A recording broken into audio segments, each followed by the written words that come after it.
Alors, dans cette partie, partie de compte personne, on va mettre en place différents récits métiers.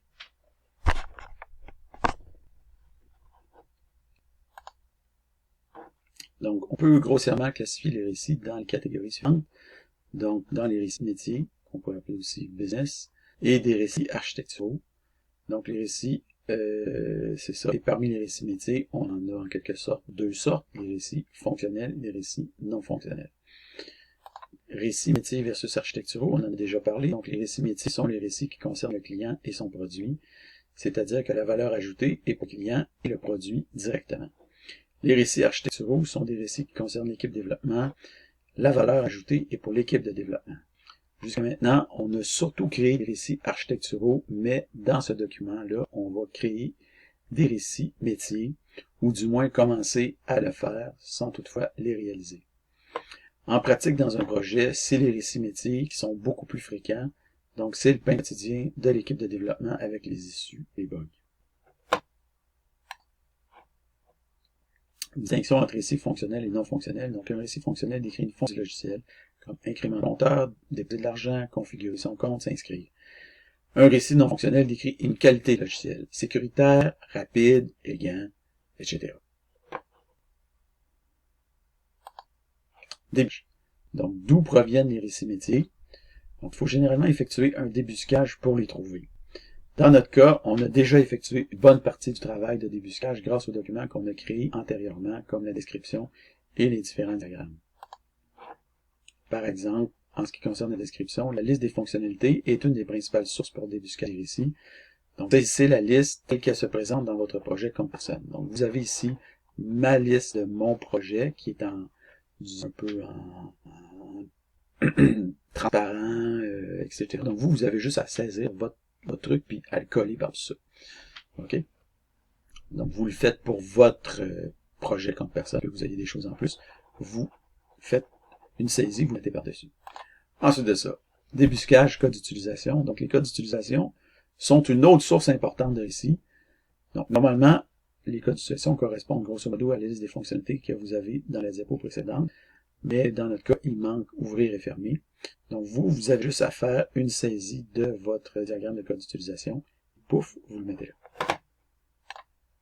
Ensuite de ça, le DSS, donc le diagramme de séquence système, est une troisième source possible de récit. Donc, on retrouve pas mal les mêmes actions que dans les codes d'utilisation, mais des fois, ça diffère un peu. Donc, vous pouvez ici faire une saisie aussi de DSS.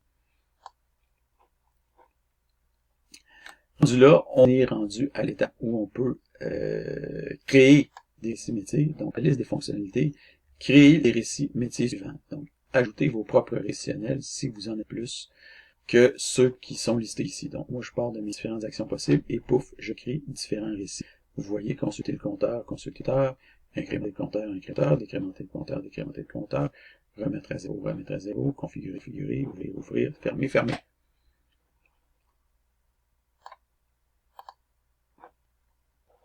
Donc, les produits, les récits qui font partie du PMV, on va les mettre en surbrillance pour les distinguer des autres.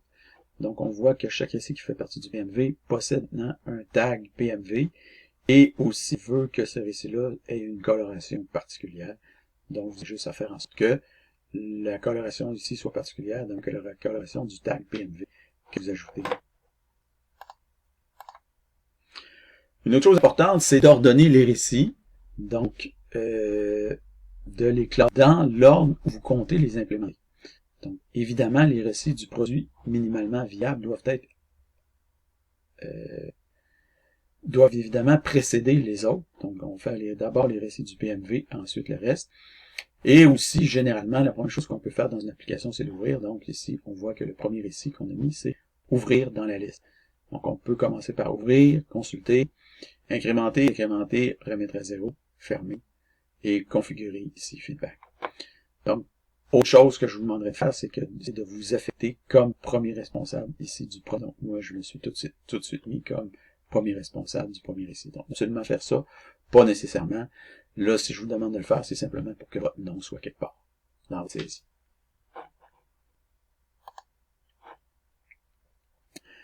Une fois qu'on a, disons, ici, qu'on les a mis en T, grosso modo, etc., qu'on a rajouté certains tags, on peut maintenant énoncer chacun des récits avec sa description. Donc, par exemple, le premier récit, ouvrir l'application, ça pourrait être en tant que gardien, pardon, je veux ouvrir l'application afin de servir. C'est clair. Donc, ici, dans ouvrir l'application, dans l'inscription, en tant que gardien, Donc, en tant que gardien, bien, évidemment, le gardien, c'est l'acteur qui va se retrouver dans vos cas d'utilisation.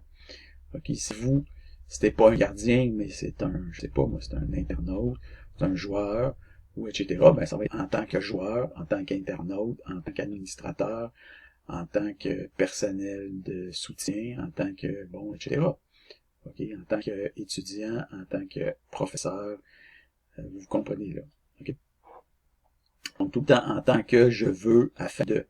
Donc, c'est ça qu'il faut retrouver ici. Donc, vous allez faire une saisie ici de votre premier ouvrir l'application. Donc, vous allez faire une saisie de ça une fois que vous avez rempli ici la description.